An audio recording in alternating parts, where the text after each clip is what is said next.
Buenas tardes, mi grupo está conformado por Marielis Maita y mi persona Andrea Velázquez y hablaremos sobre la comunicación estructurada. Como ya se ha visto, las personas tienen necesidad de manifestar sus ideas, opiniones y emociones, de relacionarse con los demás, de compartir sus conocimientos y experiencias. Es decir, de mostrar a los otros quiénes son, cómo son, en qué creen y de qué manera ven el mundo que les rodea, a la vez que aprenden a conocer a los demás. Y esto solo se puede lograr a través de la comunicación. Por eso está presente de manera permanente en la vida de los seres humanos. La comunicación estructurada es toda aquella que tiene una estructura definida a partir de un emisor, un mensaje y un receptor definido, y se utiliza para reforzar las comunicaciones tanto internas como externas de alguna organización o institución determinada. Las situaciones comunicativas estructuradas necesitan de tiempo, de preparación, involucran a dos o más personas y tienen un fin determinado que cumplen con ciertas condiciones metodológicas y estructurales. No se dan en forma espontánea porque requieren organización interna y cierto orden, ya que poseen características de formas específicas que verán a continuación. Las características de la comunicación estructurada son varias. El primero es el uso alterno de la palabra. El segundo, debe haber una relación interpersonal entre los que conversan. Debe tener orden y coherencia en su desarrollo y debe tener algún contexto y conocimiento en común. En el método de la comunicación tenemos 5 puntos. El primero es la apertura, el cual se abre la conversación. La orientación, se plantea el tema que se quiere conversar. Luego viene el objetivo, que se desarrolla el tema comunicando y retroalimentando. Después sigue la conclusión, que se termina el tema de acuerdo por ambas partes. Y por último, el cierre, que es el que finaliza la conversación y o planifica un posible nuevo encuentro. Entre las técnicas de comunicación estructuradas encontramos varias, como el panel, la mesa redonda, el Philips 66, foro, discusión guiada, la simulación, exposición oral, entrevista, seminario y simposio.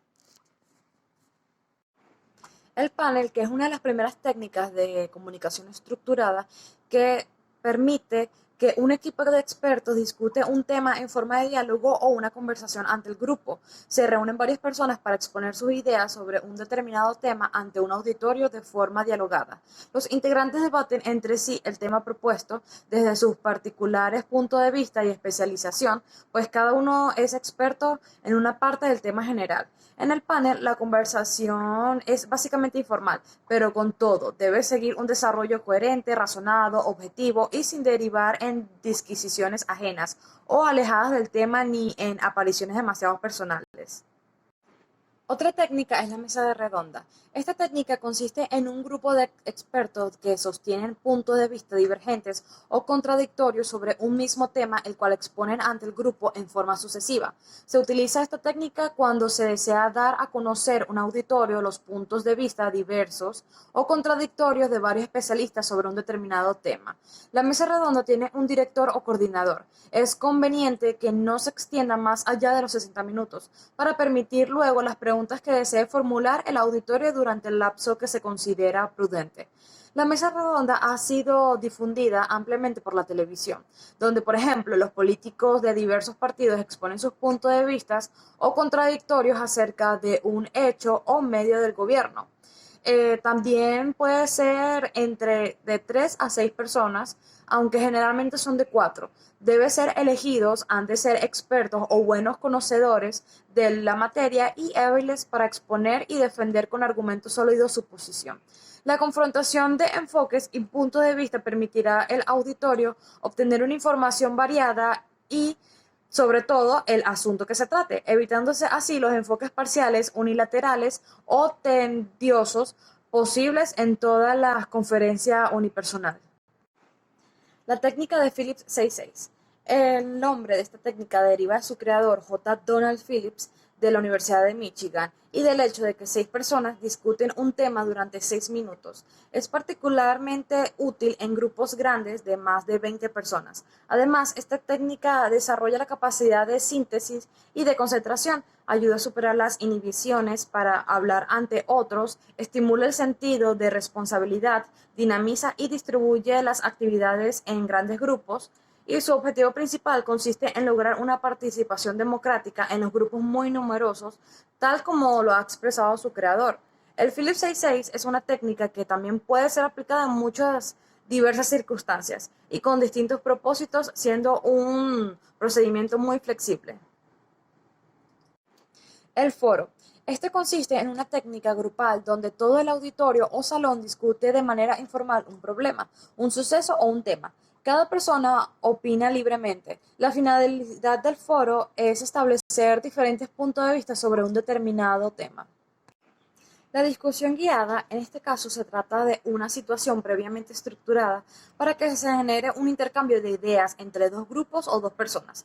Cuando una discusión es estructurada, los participantes tienen un límite de tiempo para exponer sus ideas. Además, deben ser respetuosos con las ideas de los otros, aunque busquen tener argumentos para defender sus propias posturas, que en muchas ocasiones son contrarias. Se diferencia de la discusión abierta y espontánea debido a que hay un tema y un tiempo prefijado para el desarrollo de las ideas. Tiene mucha semejanza con el desarrollo de una clase, en el cual se participa activamente y los alumnos mediante preguntas y sugerencias estimulantes. La simulación es una técnica de grupo que consiste en la dramatización o escenificación de una situación de la vida real. El objetivo es comprender, analizar y discutir mejor un tema o una situación específica a través del recurso de la imaginación. En ella, las personas pueden asumir diversos papeles y comunicar mensajes que originan nuevas ideas y que en algunos casos produzcan emociones. Para ello, se plantea la situación que se va a escenificar y se escoge a los actores que van a desarrollar la acción, que van mientras que un público observa. A continuación, también se analiza y se discute la representación para llegar a unas conclusiones. Buenas tardes, mi nombre es Marielis Maita y continuando con lo expuesto por mi compañera explicaré la técnica número 7, la exposición oral. La exposición oral es una técnica de comunicación de ideas por medio de la cual una o varias personas expertas o que han investigado detenidamente un tema lo explican ante un público. Para hacer una exposición se recomienda investigar cuidadosamente, con la finalidad de documentarse sobre el tema y adquirir dominio del mismo. Luego es necesario construir un discurso que sea claro, ordenado y coherente en las ideas, con una entonación y un volumen de voz adecuado para lograr la atención y la participación de todo el auditorio. En las exposiciones orales, en ocasiones, el discurso oral se apoya en recursos gráficos. Estos pueden ser infografías, cuadros, tablas, imágenes, etc., que ilustran y amplían el tema que se está tratando. Una conferencia, por decir un ejemplo, es un tipo de exposición oral, pues todo el auditorio escucha con atención, toma notas y luego formula preguntas cuando se le concede la palabra. Ahora tenemos la lluvia de ideas. Esta técnica proviene del inglés llamado brainstorming o tormenta de ideas y es una técnica de trabajo utilizada por un grupo de personas para producir ideas creativas e innovadoras que ayuden a darle solución a un tema o a un problema específico planteado. Este tipo de situación comunicativa estructurada consiste en que cada persona de un grupo va sugiriendo por turno y en forma espontánea su idea para responder al planteamiento, mientras alguien va anotando las diversas propuestas. En un principio, cada idea aportada se admite, no es rechazada, lo cual permite generar otras ideas que quizás mejoren la propuesta. Al final, todas estas ideas se analizan y se discute la validez de la propuesta para así llegar a una conclusión. Ahora tenemos la entrevista.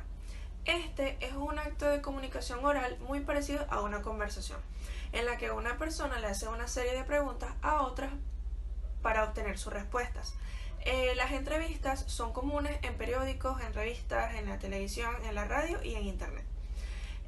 La entrevista es un ejemplo de situación comunicativa estructurada porque las preguntas se preparan con anterioridad al encuentro y se ejecutan en una secuencia planificada.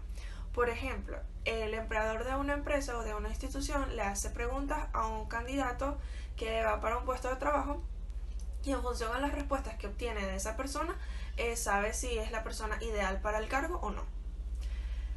Ahora tenemos el seminario.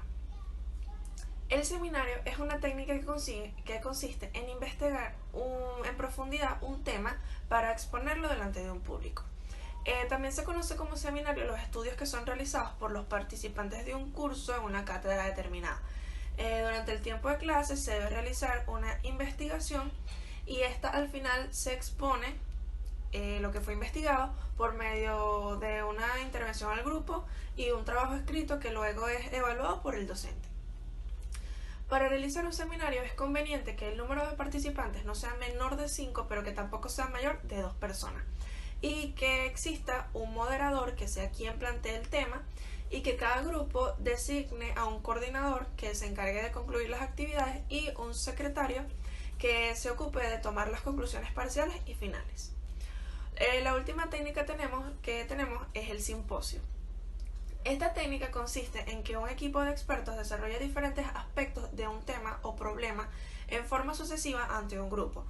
Para llevar a cabo esta técnica se reúne a un grupo de personas muy capacitadas sobre un tema, pueden ser especialistas o expertos, las cuales exponen al auditorio sus ideas o conocimientos en forma sucesiva, integrando así un panorama lo más completo posible acerca de la cuestión de que se trate. Este tipo de trabajo consiste en una técnica bastante formal y tiene muchos puntos de contacto con técnicas que ya hemos tocado, como la mesa redonda y con el panel. La diferencia entre estas es que en la mesa redonda los expositores mantienen puntos de vista que pueden ser opuestos o divergentes y hay lugar para un breve debate entre ellos. En el panel los integrantes conversan o debaten libremente entre sí. En el simposio no ocurre esto. Los integrantes exponen individualmente y en forma sucesiva durante 15 o 20 minutos. Sus ideas pueden ser coincidentes o como pueden no serlo, y lo importante es que cada uno de ellos ofrezca un aspecto particular del tema, de manera que al finalizar este quede desarrollado en forma relativamente completa y con la mayor profundidad posible. Para finalizar nuestra exposición tenemos lo que es la importancia de la comunicación estructurada. La comunicación estructurada sirve de medio para poder transmitir algún tema de interés, pues estas situaciones comunicativas sirven para debatir y también para opinar con objetividad, respetando siempre la opinión de quienes están en el ambiente de aprendizaje, bien sea en el aula de clase, en donde se está llevando a cabo una mesa redonda, un foro, un debate, un simposio, entre otros. La falta de estructura y de claridad al comunicarse tiene repercusiones como reuniones ineficaces por su extensión, confusiones y sesgos de interpretación, una mayor inversión de tiempo en clarificar y justificar lo que se trata de decir y también se pierde el foco de acción. Esto conlleva que el equipo disminuya su productividad por invertir demasiado tiempo en arreglar los desajustes comunicativos y además tiene daños colaterales en la motivación y también en las relaciones profesionales. Muchas gracias.